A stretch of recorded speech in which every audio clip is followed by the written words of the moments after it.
Assalamualaikum warahmatullahi wabarakatuh. Oke, jadi diberikan model seperti ini. Dalam model ini ada 3 variabel laten.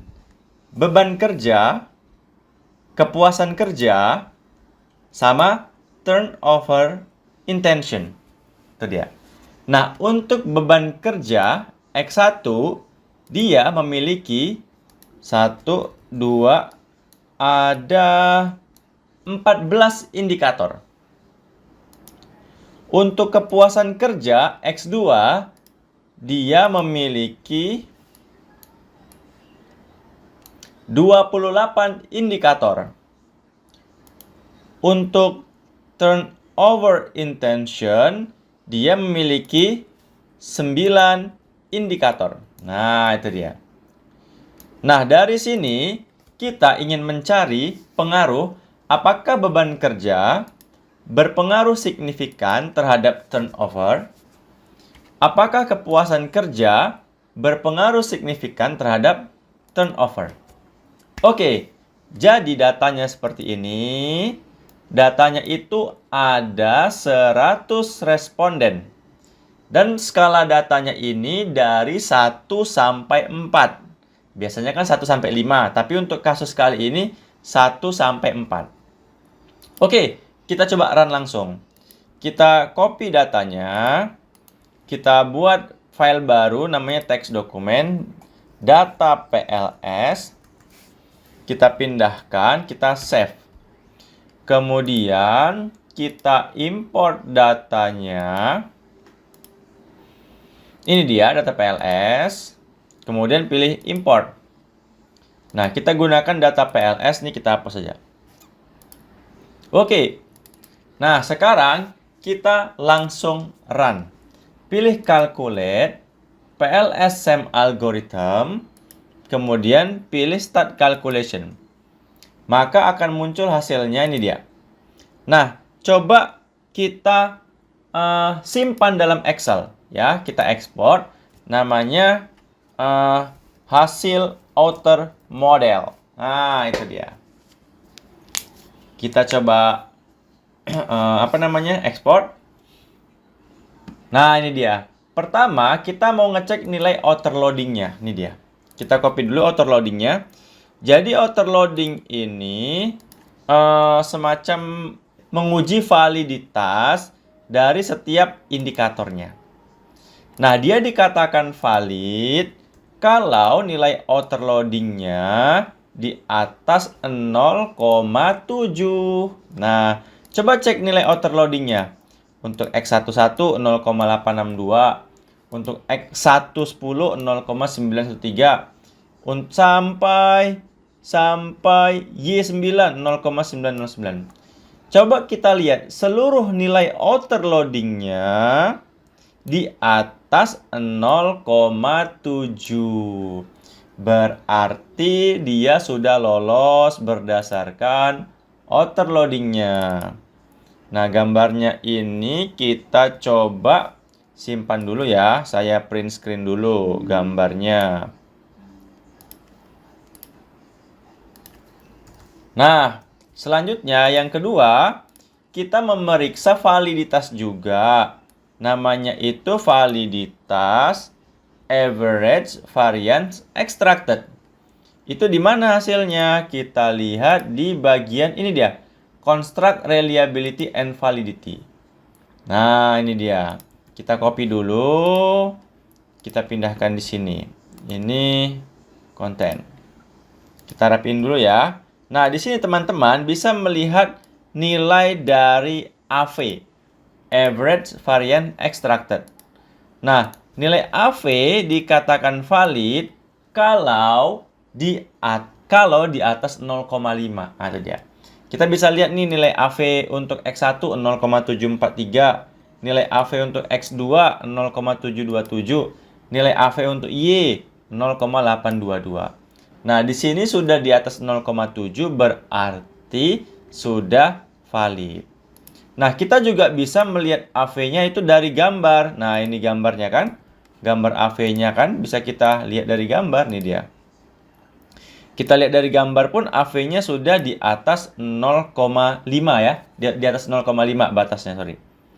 Nah, kemudian kita bisa melihat nilai bentar ya. Nah, composite reliability. Nah, ini juga bisa. Ini untuk uji reliabilitas. Composite reliability. Yang ini dia. Nah, dikatakan reliable kalau di atas 0,7. Kita lihat semuanya sudah di atas 0,7. Kita lihat juga dari gambarnya juga di atas 0,7. Berarti sudah reliable.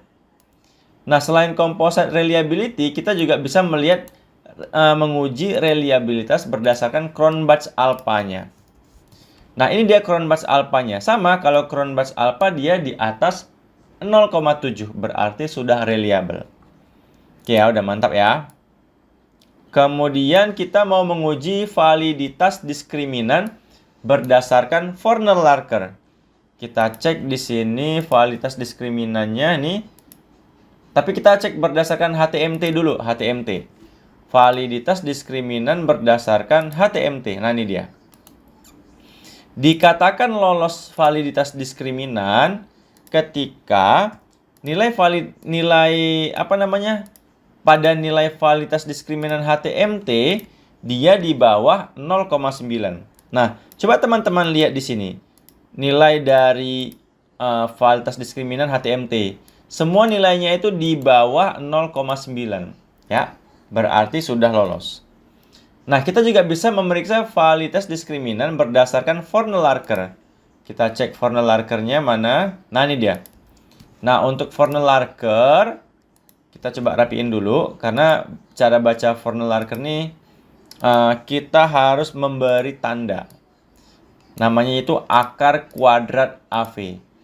Nah, yang saya beri tanda kurung ini namanya akar kuadrat AV. Nah, yang ada tanda kurung ini.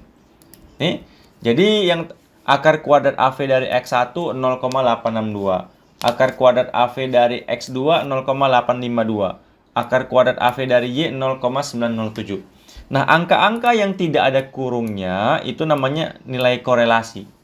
Nah, cara bacanya gimana? Cara bacanya, apabila nilai akar kuadrat AV itu yang tanda kurung ini nilainya lebih besar daripada nilai korelasinya, berarti dia sudah lolos validitas diskriminan berdasarkan Fornell-Larker.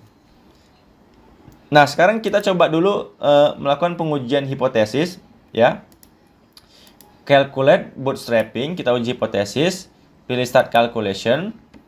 Kita lihat bootstrappingnya. Oke, kita simpan dulu hasil bootstrappingnya.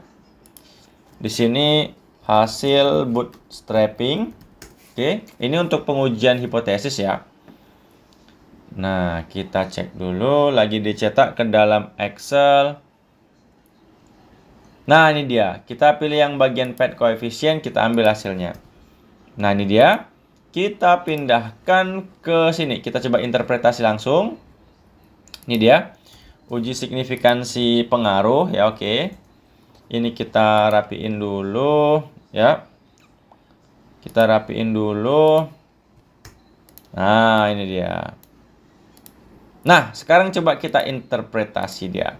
Oke, kita baca hasilnya. Di sini kita bisa lihat beban kerja, itu kan, berpengaruh positif terhadap turnover intention. Nah, berpengaruh positif dengan nilai koefisien atau kolom original sampelnya.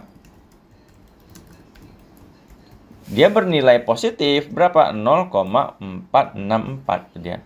Dan signifikan dengan T statistik kan nilainya 2,392 di atas 1,96 ini ketentuan, dan P values-nya nilainya 0,017 di bawah 0,05.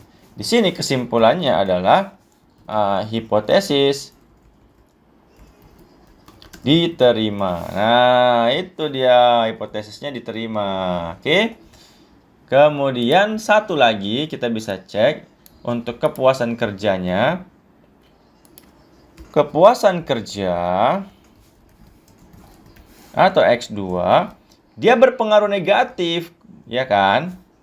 Karena nilai ini Y-nya, dia berpengaruh negatif karena nilai koefisiennya bernilai negatif.